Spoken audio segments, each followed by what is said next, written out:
Easy to love and hard to kill. That sounds like a movie. Yeah.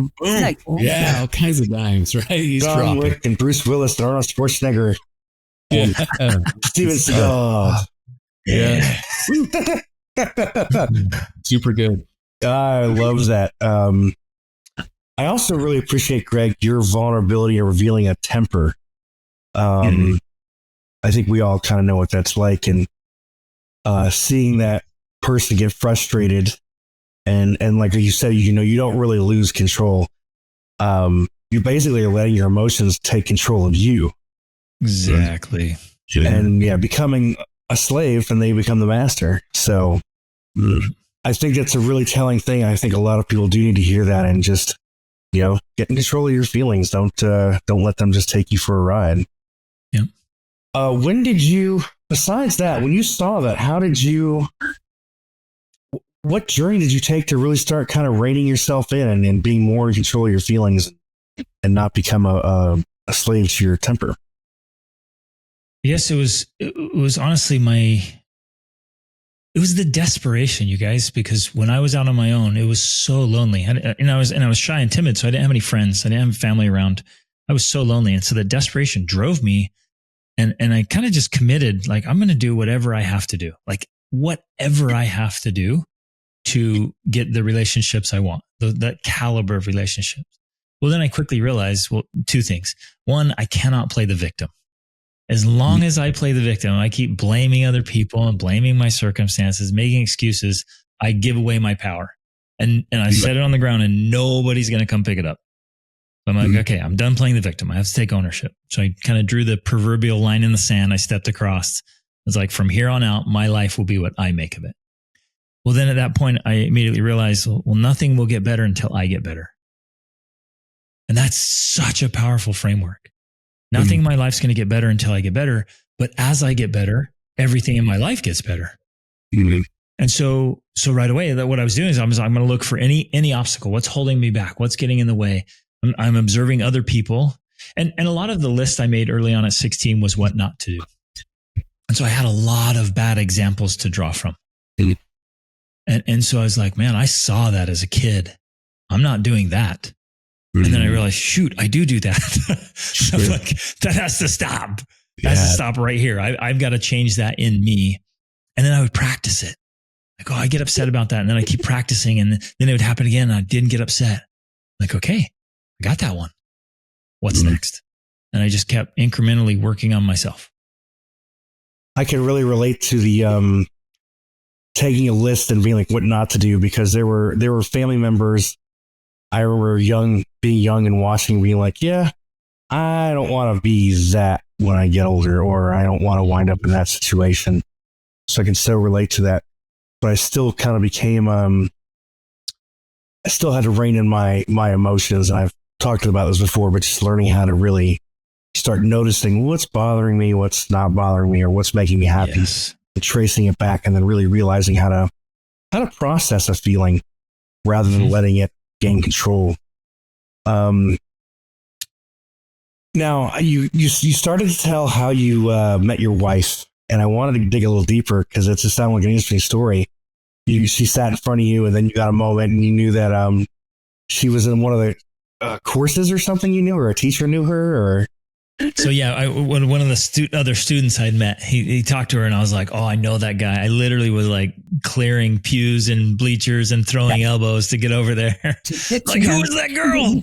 And I was like, set me up. He's like, nah, she won't go out with you. I'm like, come on, man, just try.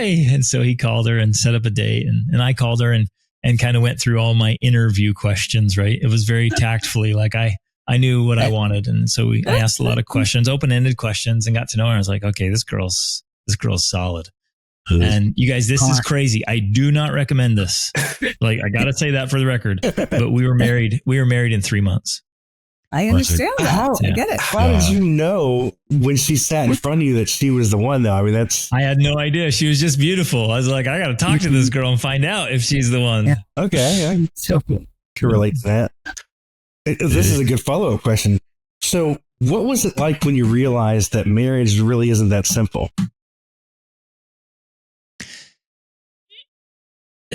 Yeah, it was kind of it's the discrepancy between expectations and reality. Yeah. And we all have a tendency to have fairy tale expectations. And then reality hits, okay, that's kind of tough there. And I realized, and then you're kind of disappointed. You go through the emotions of like, oh, I thought it was going to be so easy. We were just going to be happily in love forever.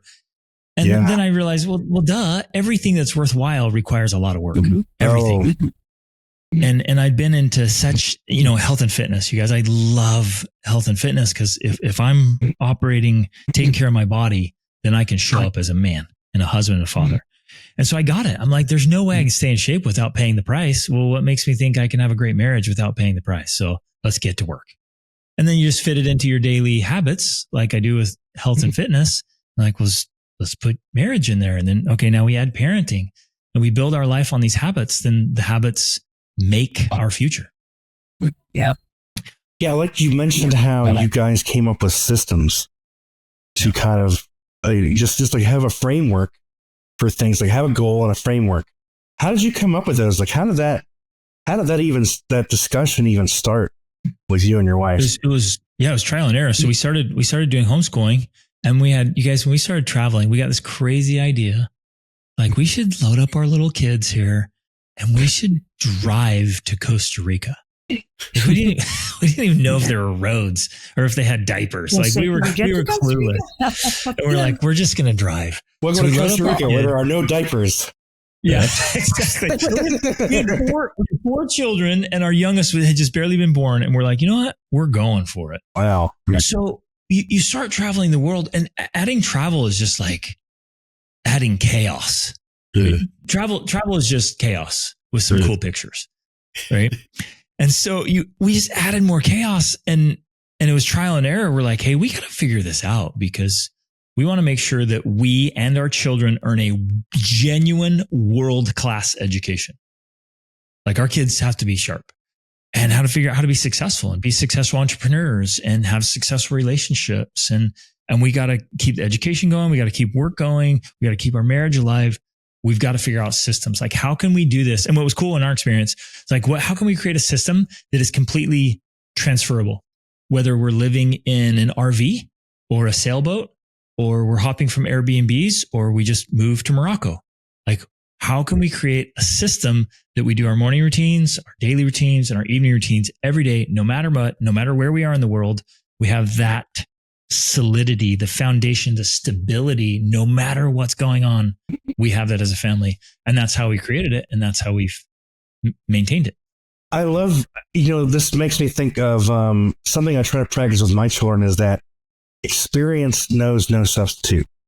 So you got to get out there, get your hands dirty, get in the world, and figure out how to solve the problems, because there's just not always a person that can solve them for you. Yep. And it sounds like that really was the goal and the idea for you when you guys decided to start traveling and exposing them to so much more than what they're going to be exposed to in just rural America. 100%. With those systems.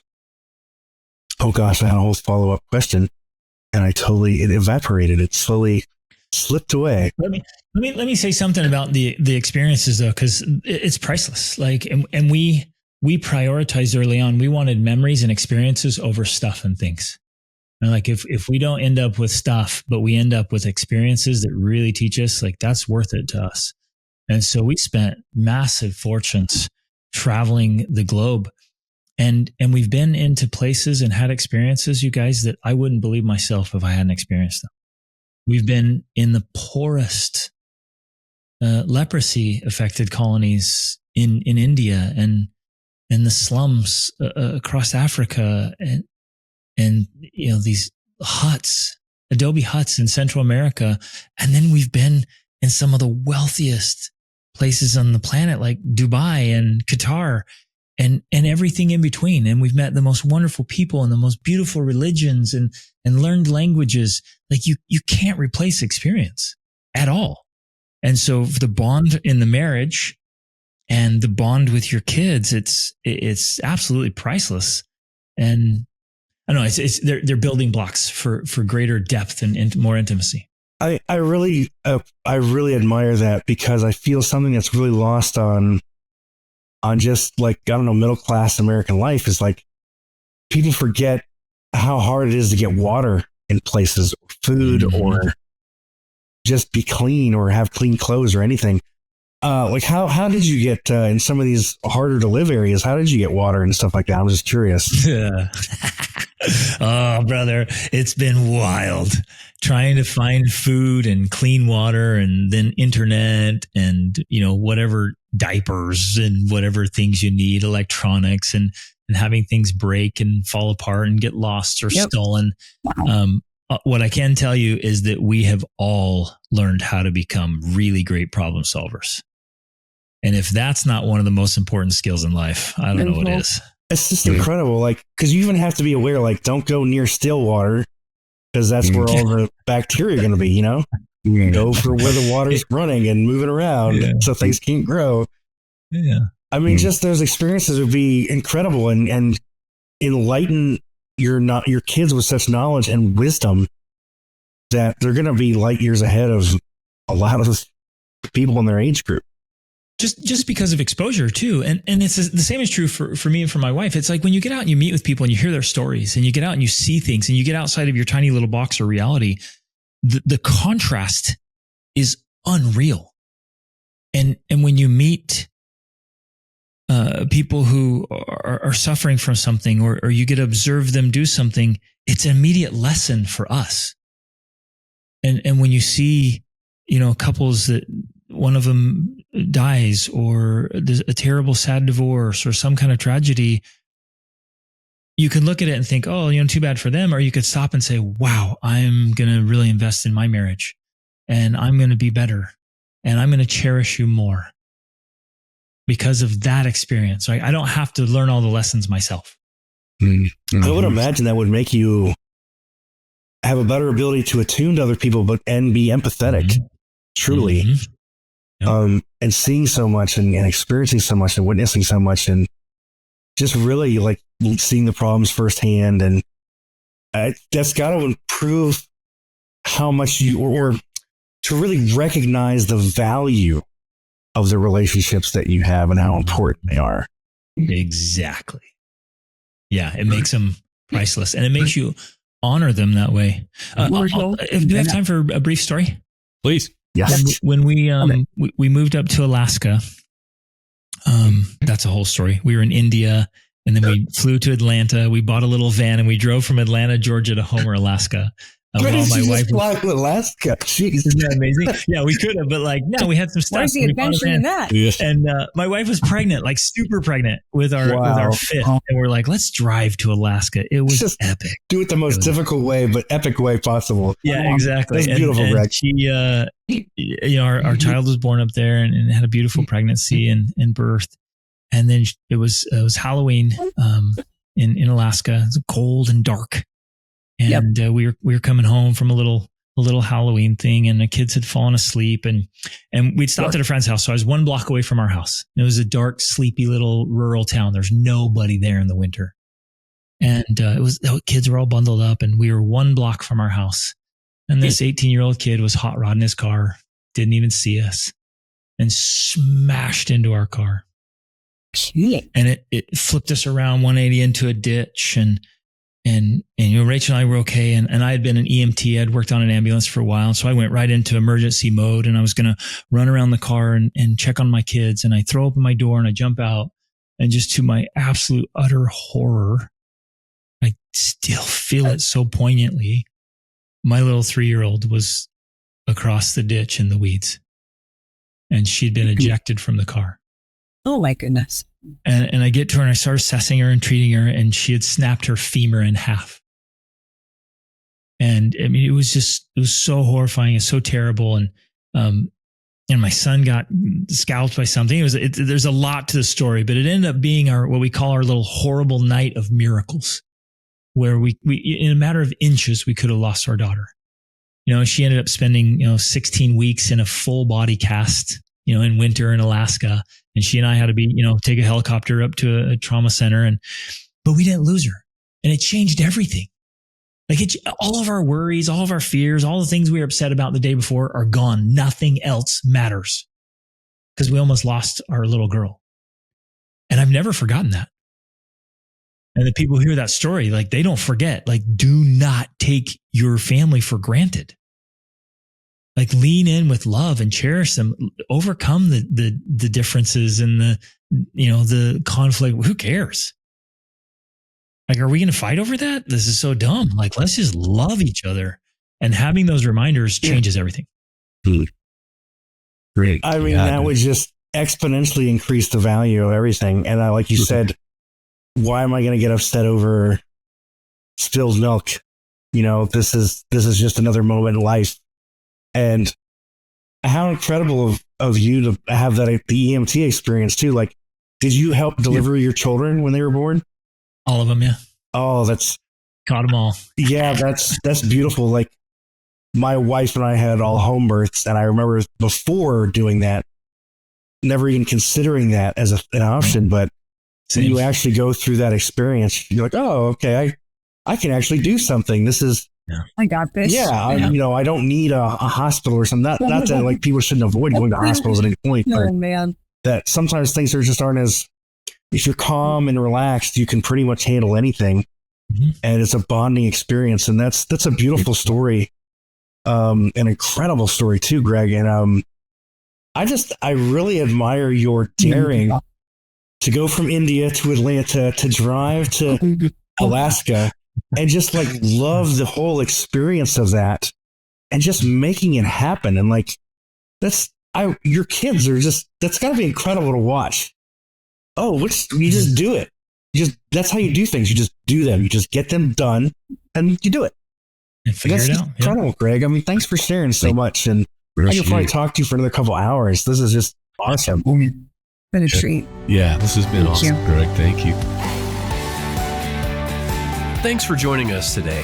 Hey, do us a favor and take a second to subscribe to our podcast and the Utah Marriage Commission YouTube channel at Utah Marriage Commission, where you can watch this and every episode of the show.